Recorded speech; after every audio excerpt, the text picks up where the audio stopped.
हमारे परिवार में, रिश्तेदारी में 16 लोग आर्म फोर्सेस की नौकरी करते हैं। मैं ऐसे परिवार से आता हूँ जिसको शहीद का परिवार कहा जाता है। इंसर्जेंसी में हमारे एक भाई की शहादत हुई है, उन्होंने अपना सर्वोच्च बलिदान दिया। जो लोग अग्निपथ योजना का फ़ायदा गिना रहे हैं, ऐसा लग रहा है कि कोई चीज़ वो बेचने की कोशिश कर रहे हैं। जैसे सेल्समैन की भाषा होती है ना, वाह मेगा बम्पर ऑफर चल रहा है, आपको 20 लाख रुपया भी मिल जाएगा, 4 साल में आप रिटायर भी हो जाएंगे, फिर आपको रिजर्वेशन भी मिल जाएगा। इस भाषा की मानसिकता को ऐसा लगता है कि रेलवे स्टेशन के बाहर कोई चूहा मारने की दवा बेच रहा हो। साहब, आप मंत्री हैं, आप सबसे पहले देश की जनता को ये बताइए कि इस योजना की जरूरत नहीं है। कि प्रधानमंत्री जी बोले थे कि काला धन वापस आ जाएगा तो आपके खाते में 15 लाख रुपया मिल जाएगा। मिल गया क्या 15 लाख रुपया? जिस खाते में 15 लाख रुपया मिलने वाला था ना, उसी खाते में 20 लाख रुपया भी मिलेगा। एक व्हाट्सएप मैसेज घूम रहा है जिसमें कहा जा रहा है कि जिस भी योजना का कांग्रेस विरोध कर रही हो, ऐसा आप मान लीजिए कि वो योजना सही है। भड़काने से लोग भड़क जाते, विपक्ष की कही हुई बात लोग मान लेते। लाना चाहता हूं कि वही नौजवान हैं, ये उस वक्त हिंसा नहीं किए जब इनके माँ बाप हजारों किलोमीटर पैदल चल करके अपने घर गए। ये वही नौजवान हैं, ये तब भी हिंसा नहीं किए जब उनके परिवार को ऑक्सीजन नहीं मिल रहा था और वो तरप तरप करके जान दे रहे थे। ये तब भी हिंसा नहीं किए जब आपने हर साल 2 करोड़ नौकरी नहीं दी।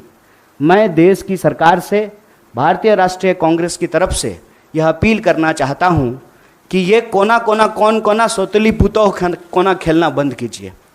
आप हकीकत में बताइए कि रियलिटी क्या है। क्या आपने विपक्ष को पूछा?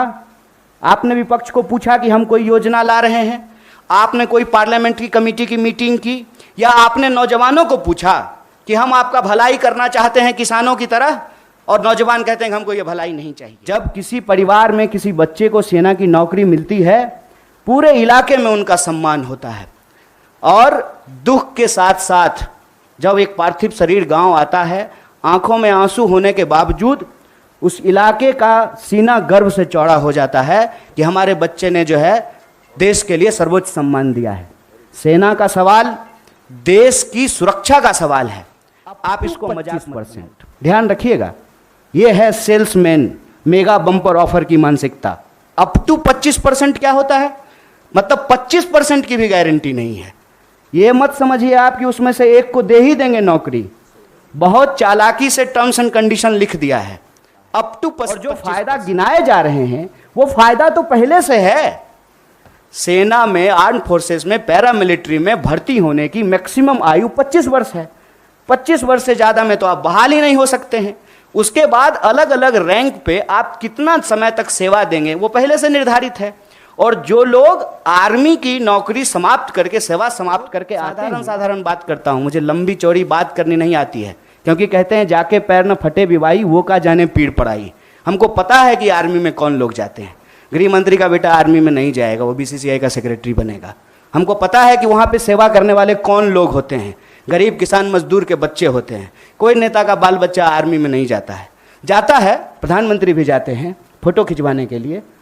फोटो खिंचवाने के लिए वर्दी पहनना एक बात होता है, देश की भक्ति के लिए, सर्वोच्च सम्मान के लिए वर्दी पहनना दूसरी बात होती है। दीपावली में जाकर के मिठाई बांट देंगे, उसके बाद आकर के अग्निपथ योजना ला करके देश की जवानों का दिवाला निकाल देंगे। अग्निपथ योजना इस देश के नौजवानों को अग्नि में झोंकने की योजना को सरकार को तुरंत वापस लेना चाहिए। और ये जो लॉलीपॉप वाली भाषा है ना, इस लॉलीपॉप की भाषाओं को बंद करना चाहिए। और जहां तक बिहार में हिंसा का सवाल है, सीधा सा एक कारण समझ लीजिए, ये नौजवान ना किसी के द्वारा लाए गए हैं, ना किसी के द्वारा बुलाए गए हैं। आप तमाम प्रबुद्ध पत्रकार यहाँ बैठे हुए हैं। कोई ऑर्गेनाइज्ड आंदोलन होता है, उसका स्वरूप अलग होता है। हम लोग 3 दिन से नहीं डिटेन हो रहे हैं यहाँ पे। हमारा ऑफिस छावनी नहीं बना हुआ है। हम लोग आते हैं, पुलिस पकड़ करके हमको ले जाती है। कोई हिंसा नहीं होती है, कुछ भी नहीं होता है। उसमें हिंसा क्यों हुआ है? क्योंकि वहाँ नौजवानों का सब्र जो है पानी सर से ऊपर चला गया है। और एक बात और जान लीजिए, जो हमारा बेरोजगारी दर है देश का, बिहार का बेरोजगारी दर डबल